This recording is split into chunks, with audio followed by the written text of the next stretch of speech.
चलिए, नमस्ते, वेलकम। आज हम पढ़ेंगे। लास्ट क्लास में हमने पढ़ा था राजपूतों के बारे में, तो आज हम पढ़ेंगे अहोम्स के बारे में। 13वीं शताब्दी में अहोम्स एक इथनिक ग्रुप था। इथनिक ग्रुप का मतलब कह सकते हैं जो एक कम्युनिटी थी, एक अपनी कल्चरल कम्युनिटी और ट्राइबल कम्युनिटी आप कह सकते हो। वो थे जो म्यांमार से माइग्रेट करके ब्रह्मपुत्रा वैली के रास्ते आकर के ब्रह्मपुत्रा वैली में ये बसे थे और वहाँ इन्होंने अपना एक किंगडम बनाया था, अहोम किंगडम जिसको बोलते थे। ठीक है। जो दिल्ली सल्तनत का शासन हुआ करता था और मुग़ल का जो शासन हुआ करता था, उस टाइम पे इन्होंने बहुत ही मजबूती से पूरे नॉर्थ ईस्ट रीजन को, क्योंकि ब्रह्मपुत्रा वैली जो है नॉर्थ ईस्ट में पड़ता है इंडिया के, तो वहाँ पे इन्होंने बहुत ही मजबूती से उन दोनों साम्राज्य जो मजबूत देश पे राज करते थे उनको इन्होंने रोका था, उनको ये रेजिस्ट करते थे, उनसे ये युद्ध लड़ते थे और बहुत ही केसेस में, ज़्यादातर केसेस में इन्होंने ज़्यादातर टाइम इन्होंने उन दोनों डायनेस्टीज़ को, मुग़ल डायनेस्टी, मुग़ल पीरियड्स और सल्तनत पीरियड जो था उनमें इन्होंने युद्ध जीते हैं उस टाइम पे। उनका एक यूनिक सिस्टम हुआ करता था जिसको पाइक सिस्टम बोलते थे। ठीक है। अब उस सिस्टम का ये कहना था कि जितने भी एबल्ड बॉडीज़ हैं, मतलब कि जो चलने में सक्षम है, मतलब जो डिसेबल्ड नहीं है, जो डिफरेंटली एबल्ड लोग नहीं हैं, वो अपनी सर्विस प्रोवाइड करते थे स्टेट को, चाहे वो लेबर से हो, चाहे वो मिलिट्री में हो, या किसी भी तरीके से स्टेट को सपोर्ट करते थे in exchange for land rights. और उसके बदले में जो स्टेट था, जो अहोम किंगडम था, वो उन्हें लैंड राइट्स देता था कि आप उस पर रहो और जो भी करना है आप अपने लैंड पे करो, खेती करो, खाओ पियो, रहो, जो भी है। ये क्या करता था कि रूलर्स जो थे, एक पब्लिक इंफ्रास्ट्रक्चर इससे इन्होंने क्रिएट कर दिया था और एक large standing force without a permanent army, बिना परमानेंट आर्मी के भी एक बहुत बड़ा स्टैंडिंग फोर्स इन्होंने क्रिएट कर दिया था इस सिस्टम से, पाइक सिस्टम से। ठीक है। समय के साथ अहोम्स क्या था कि लोकल कल्चर के साथ घुल मिल गए।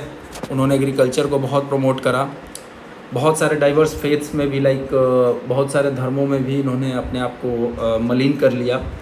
एंड रिच ट्रेडिशन ऑफ जो आसाम आज हम देखते हैं, उसमें बहुत बड़ा इनका अहोम्स का रोल रहा था। तो ऐसे करके ये म्यांमार से आए हुए इतनी ग्रुप कम्प्लीटली इंडियंस हो गए एक तरीके से उस टाइम पे, सारी लोकल्स के साथ घुल मिल करके लोकल के टाइप सारी चीज़ें इन्होंने अडॉप्ट कर ली।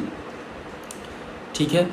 और 17वीं शताब्दी में, ये तो थी 13वीं शताब्दी की बात। ठीक है। 17वीं शताब्दी में जब औरंगजेब मुग़ल फोर्सेस को भेजा कि अहोम किंगडम का जो कैपिटल हुआ करता था गढ़गांव, उस पर कब्जा करने के लिए, तो अहोम्स को बहुत बेहतरीन तरीके से पता था टेरेन का कि भाई डेंस फॉरेस्ट कहाँ है, हिल्स कहाँ है, रिवर्स कहाँ है। तो उन्होंने फिर से वही गुरिल्ला टैक्टिक्स, गुरिल्ला वॉरफेयर वाली टैक्टिक्स यूज़ करके औरंगजेब का जो मुग़ल फोर्स था उसको इन्होंने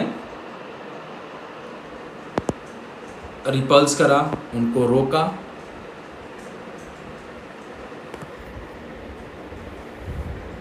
जबकि मुग़ल फोर्सेस के पास बहुत सारे लोग थे, बहुत सारा रिवर बोट्स था, फिर भी इन्होंने बहुत अच्छे से, बहुत तरीके से गुरिल्ला टैक्टिक्स का यूज़ करके मुग़ल फोर्सेस को रोका था अहोम्स किंगडम वालों ने, अहोम्स की जो आर्मी थी उन्होंने।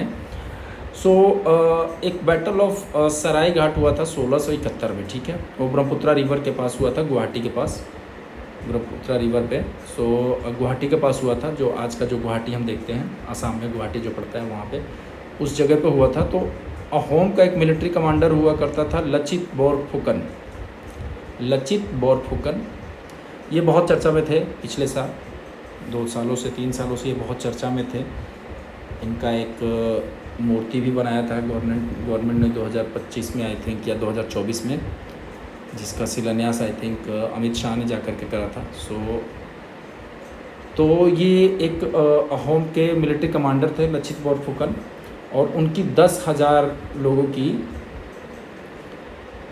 फ़ौज जो थी, उन्होंने पूरे मुग़ल फ़ोर्स को हरा दिया था, जो कि 30,000 थे। मतलब इनसे 3 गुना मजबूत, 3 गुना बड़ी फ़ौज को इस बहादुर मिलिट्री कमांडर ने अपने फ़ौजों के साथ मिल करके, 10,000 लोगों के साथ मिल करके मुग़ल के 30,000 सैनिकों को हरा दिया, ठीक है।